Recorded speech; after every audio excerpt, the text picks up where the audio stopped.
Et si je te disais que tu pouvais progresser sans t'entraîner physiquement une seule seconde? C'est pas de la magie, c'est ce qu'on appelle de la visualisation. La visualisation mentale, c'est une technique de préparation mentale qui va t'aider à progresser techniquement, physiquement, tactiquement et mentalement pour atteindre tes objectifs et améliorer tes performances. Et dans cette vidéo, je te dévoile tous les secrets de la visualisation sportive pour faire de cette technique un levier de performance vraiment très puissant. Déjà, la visualisation, c'est le fait de s'imaginer en train de réaliser sa performance comme si tu y étais vraiment, c'est-à-dire en faisant croire à ton cerveau que tu es en train d'exécuter cette performance-là. Donc ça passe par des sens qui sont un peu élargis, ce que tu vois, ce que tu entends, ce que tu ressens. Tous les plus grands sportifs utilisent la visualisation.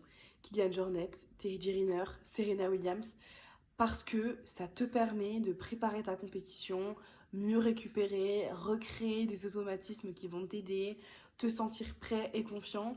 Il y a énormément de choses qui vont être utiles grâce à la visualisation. Concrètement, comment est-ce qu'on visualise avant une performance? Il y a 5 étapes concrètes à appliquer.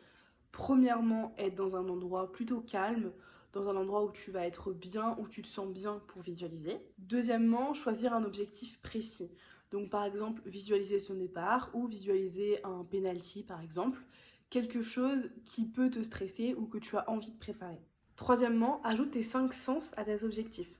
Ce que tu vois, ce que tu entends, ce que tu ressens, ce que tu sens et ce que tu goûtes. Plus tes sens vont être décuplés dans ta visualisation, mieux ça va fonctionner. Quatrièmement, garder une posture active. Ton corps doit rester un minimum tonique, tu ne dois pas non plus être beaucoup trop détendu.